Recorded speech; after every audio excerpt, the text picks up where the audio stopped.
Picture it. It's November 8th, 2016. Ooh. Late at night. The election results have just come in. All Democrats are mourning. Hillary has lost the election. In Wisconsin, Russ Feingold has lost his election to Ron Johnson. But there's one Democrat who can see the silver lining in this. Ooh. Perhaps it's Tammy Baldwin. Imagine Hillary. You got a nice voiceover guy voice there, Phil. Well, I'm trying. So imagine Russ Feingold wins, Hillary Clinton wins, Democrats are in control of the White House, maybe the Senate, and then election comes up 2 years later. What always happens to the president's party in the midterm elections? They get creamed.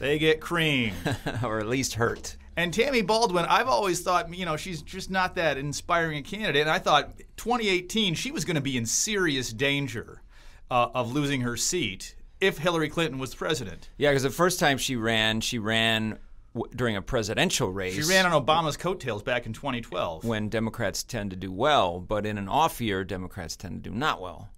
Unless Democrats are angry at the person in the White House right now. And who's in the White House? I'm trying to remember. He's never in the news anymore. Donald J. Trump is our president. So what you're saying is Tammy Baldwin is unexpectedly the favorite to win this fall. I think she is the favorite to win, and I think she's got a good shot of holding on to her seat. I think we're going to, it's part of this blue wave that's coming, and I think Tammy Baldwin will once again benefit from a blue wave. All right, well, let's talk about it today on Center Stage with Milfred and Hands, and we'll also talk about the two candidates that hope to unseat her and which one might have the best chance. You're not going to introduce me, Scott? And Center Stage features Phil Hands, the editorial cartoonist for the Wisconsin State Journal. And it also features that guy, Scott Milford, the editorial page editor of the Wisconsin State Journal. And we are half of the State Journal editorial board. The better-looking half. This is the Wisconsin State Journal's podcast from the sensible center of Wisconsin politics. That's right. So let's talk about Tammy Baldwin and the two candidates hoping to unseat her. It's Leah Vukmir and Kevin Nicholson. First, let's start with Tammy. Let's talk a little bit about her. She's from Madison. We know her well. Why is she the favorite candidate? Go. A lot of Democrats are angry at the current state of Washington, D.C., and I think we're going to see Democrats coming out of the woodwork to vote in 2018, and they're going to vote for Tammy. I'm not sure she's done anything that people are really excited about. I mean, she's putting out some ads about her opposition to opioid abuse, but everybody's opposed to that. And, there's a bit of a dust-up with the VA that she was involved in a couple of years ago involving opioid abuse, which maybe that'll come back to bite her, maybe it won't. Democrats think she's done a good job on that issue, and Republicans seem to think that it's her fault that the VA was out of control up in Toma.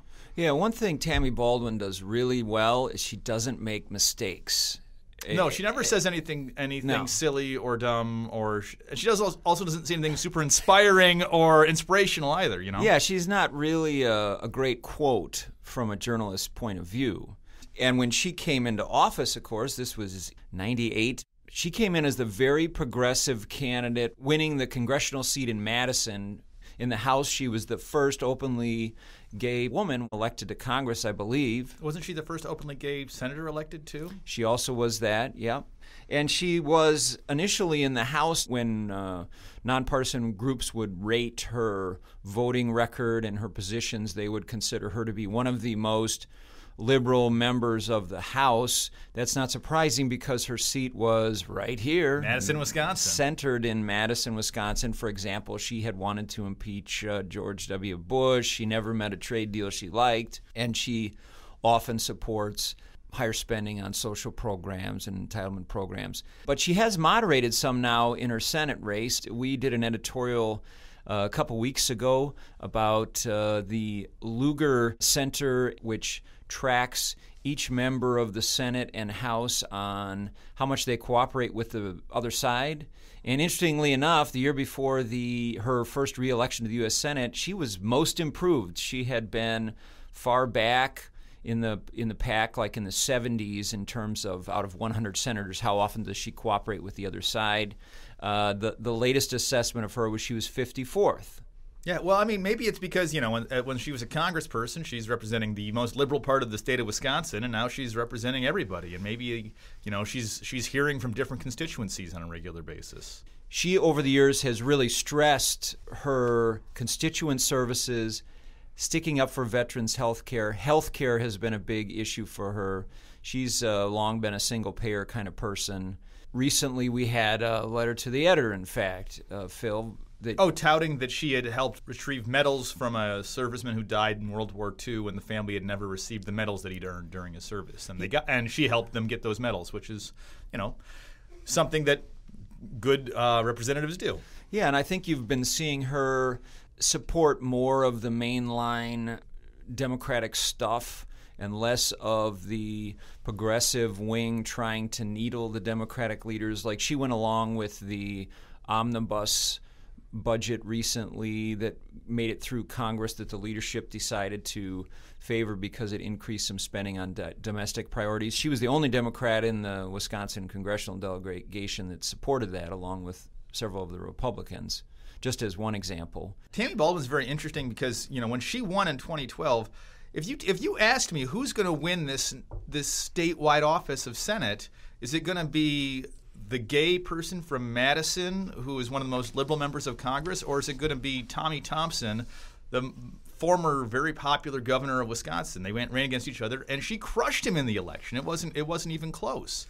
And I think that goes more to speak to just the politics of voting demographics and how people were excited about Barack Obama, and she wrote it on his coattails, than anything she did personally in the election, I think. Yeah, I think the other thing that happened last time, I'm just pulling up the election results from 2012. The numbers for Tommy Thompson and Mitt Romney were almost identical. So Tommy Thompson, in his race for U.S. Senate, got 45.86%. And Mitt Romney got 45.89%. They almost got the exact same percent. I think what's happening in Wisconsin politics is people are not splitting votes much anymore. And Tammy Baldwin did not do quite as well as Barack Obama. Barack Obama had 52.8%. Tammy Baldwin had 51.4%.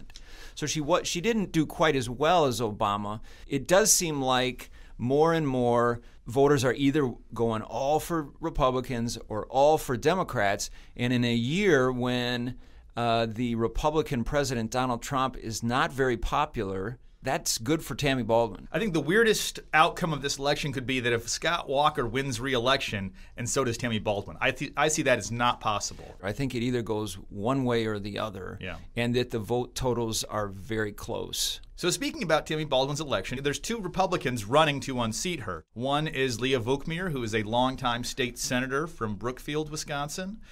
She touts her conservative credentials and touts how long she's been in the Senate and how long she's worked with Scott Walker. And the other one is sort of an upstart candidate, Kevin Nicholson, who is a businessman from Delafield, Wisconsin, and a veteran, which he's made very clear in all of his appearances, and also a one-time Democrat. Yeah, I mean, Vukmir, I think, is very clearly the establishment candidate. You and I watched the debate between the two candidates a week or so ago, and they said you're not allowed to applause, but at the very beginning I thought it was pretty clear that she got a very loud welcome, more so than he did. She's been around for a long time. I will say the people in that watching that debate are probably establishment Republicans. And remember, Leah Vukmir, she won the seat that Scott Walker had over in suburban Milwaukee after Scott Walker became the county executive of Milwaukee County. And Tonette Walker, the governor's wife, has endorsed Leah Vukmir.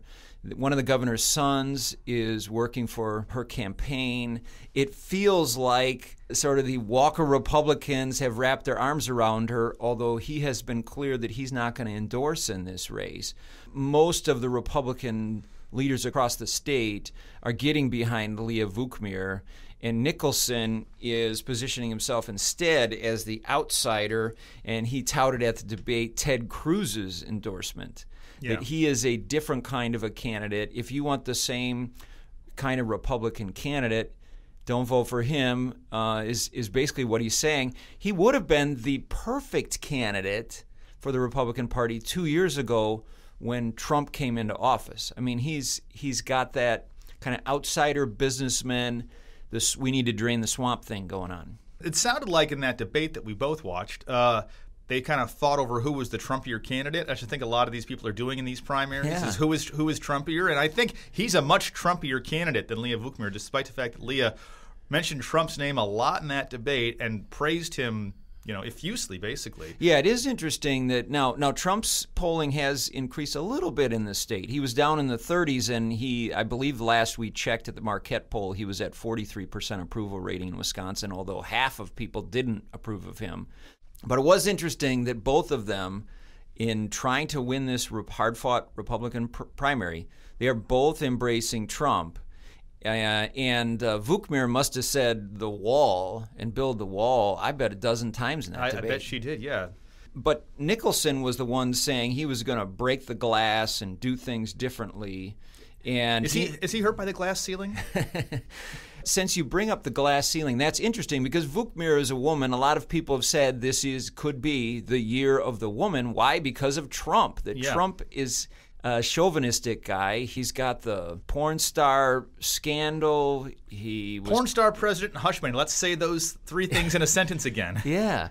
And even before that, there was the tape before he was elected. Access Hollywood tape. With the locker room talk is how he defended himself on basically saying he would assault women if he wanted to. He'd grab them because he's famous and he can do that. If this is a year of the woman and a wave of women saying we're not putting up with Trump and chauvinism anymore, and we are coming out to vote in record numbers, if you're a Republican, it would seem like Leah Vukmir would be the better candidate on the ballot. She doesn't have the military thing going on. I mean, that's the other thing. Nicholson, unlike Trump, Nicholson did serve. He was in the Marines. 2 tours in Iraq, apparently. Yeah, and he probably mentioned his Marine service a half a dozen times in that debate. He's really pushing that. But he also has pissed off some veterans with his declaration that he doesn't understand. What is it? The cognitive thought process must be broken in Democrats or veterans who vote for Democrats. Yeah. But we all know that in the age of Trump, you can insult veteran service and it's okay.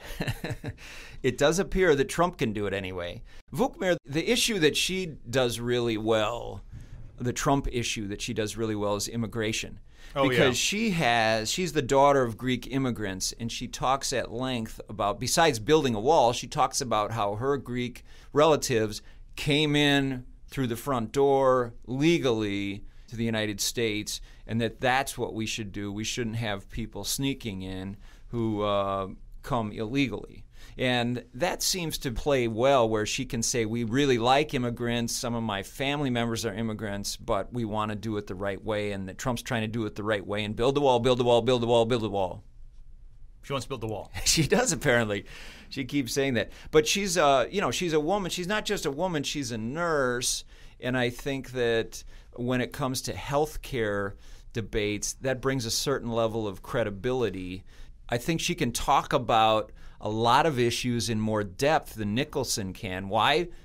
More than any other reason, she's been in politics and government for a long time. I think she's a much better pick for Republicans if they're hoping to win in the general election this fall. I think if it's going to be a year of a woman, Tammy Baldwin's going to have a giant edge on Nicholson in that case. Yeah. But I do wonder if she can get through this primary, because the Republicans have shot themselves in the foot several times in primary races this year. Now it sounds like the news out of West Virginia last night was good for Republicans, and that they didn't pick the criminal guy who ran the mine where people died because he was flaunting regulations and stuff like that. They did not pick him. Yeah. But the reason that we have there's a Democrat as a senator in Alabama is because the Republicans picked Roy Moore to be their candidate. This base of the Republican Party that loves Donald Trump.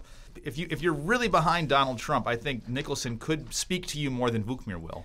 She's part of the establishment. She's part of the swamp. She's part of politics as usual. Yeah, and as long as we bring up polling and who's ahead, we don't really know because according to the latest Marquette poll, which was in March, the vast majority of people who say they will vote in the Republican primary have not heard of either candidate. 60% roughly, not quite 2/3, say they haven't heard of them.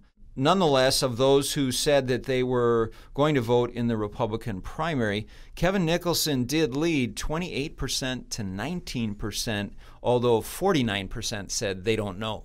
I mean, that is surprising considering if anybody's going to have name recognition, it's going to be Vukmir. I mean, she's been in politics. She's made news over the last, decade and a half in Wisconsin. However, he has more money. A lot more money. And has been advertising more. And, when you get out and about in the state, Leah Vukmir, it's not like her name has been out there a lot if you get outside of suburban Milwaukee. That said, suburban Milwaukee is really key to this race. And to some degree, Dane County is. There are a lot of Republicans. I mean, I know we are a hugely Democratic-leaning county in Dane County. But when you look at the number of Republicans that vote in any race by county, just because we're a large county in Dane County, we're either second or third. I think usually third behind Waukesha and Milwaukee County. So believe it or not, Madison does have a role to play in this primary coming up. And my guess would be that Vukmir would have more appeal to Dane County Republicans, just because I think she is in a lot of ways going to sound more moderate on some of these issues, even though she's not moderate at all. Yeah. She is a strict conservative, but she's going to sound less Trumpy on a lot of issues than Nicholson is, and I think Dane County overall doesn't like Donald Trump. Yeah, the one way that you could see Nicholson winning the primary and winning in the fall would have to be if this blue wave just dissipates. And I think all signs point to Democrats are way more enthusiastic and are going to be voting in higher numbers. Having said that, I feel like we're months out from this election, and there's this assumption among us in the media and among most political people that there's this blue wave, and I have to say it reminds me a little bit of the assumption that, of course, Hillary Clinton's going to win the election. Of course America wouldn't be so dumb as to elect Donald Trump. And Trump, I don't know. He somehow keeps doing things that people don't think he can do. Yeah. So maybe Nicholson has a shot being the more Trumpian candidate even in the fall general election. Perhaps. I doubt it. Back to the debate just for a second. The one thing I was waiting for, because mostly on these issues, Vukmir and Nicholson agreed on just about everything. Just about every issue. And the one except on the cognitive thought process of Democratic veterans. Well, yes, that they did. And they did have a little bit of a spat at the end of the debate over whether Vukmir respected his military service or not. And just like Trump, Nicholson made a very strong point not to apologize for anything he said, and still refuses to apologize for any insulting things that he says. Yeah, and he got a few groans on that, but again, that wasn't necessarily his audience. The debate was sponsored by the Americans for Prosperity group, a very free market group. They would be very free trade, and Trump is not really free trade. He's been bad-mouthing these. As Vukmir said, I believe in free trade, but it has to be fair trade. Yeah, and the funny thing about that phrase is that's the liberal phrase. That's what liberals have been saying for like a decade. And I've always said that phrase is sort of like saying, I am pro-life, but I'm also pro-choice. Yeah, although she was clear she was 100% pro-life. But given that it was the Americans for Prosperity group, free markets, free economy, they were the ideologically conservative group that called out this Foxconn handout, which they termed it as just sort of government, corporate welfare, picking winners and losers. This is not what a free economy is about. And that was one place where they really had hammered the Republican establishment over the last couple of years. That issue did not come up at the debate. At one point, Vukmir brought it up as a way of saying that Wisconsin is competing with other states. The Wisconsin miracle, she called it. And we're winning. It was her point. But Nicholson didn't come in and say anything about Foxconn. And it strikes me as he would be a guy against Foxconn, but I have not heard him say anything. It would be interesting if maybe there actually is a difference on an issue there. Well, and if he was against Foxconn, that would probably play well in the outstate areas outside of suburban Milwaukee. Yeah, so I guess we'll have to have him in and ask him.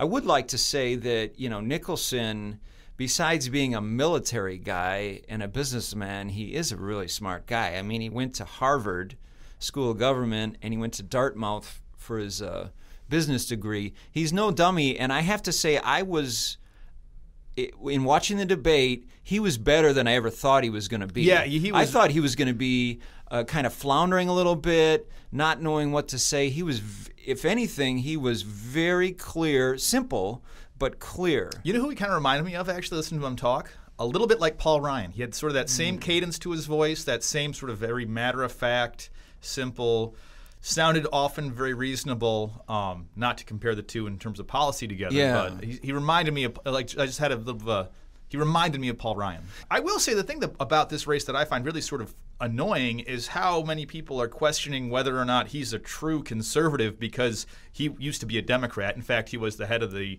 National College Democrats.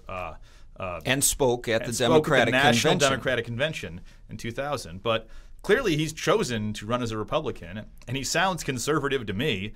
And the way he phrases it, which I think works really well, which is, I was born a Democrat, and I got wise and became a Republican. And he can point to Ronald Reagan doing the same thing. There's lots of Republicans that have started out, that kind of gets back to, I don't know if it was Winston Churchill. I think it was a misquote of Winston Churchill. He didn't really say it, but somebody somewhere said that if you're not liberal when you're young, you don't have a heart, and if you're not conservative when you're old, you don't have a brain. And at least his trajectory would seem to follow that path. Yeah, I give credit to somebody who's dabbled in both sides of the ideological spectrum and has made a decision about where they stand on issues. What is a little odd is his parents giving money to Tammy Baldwin.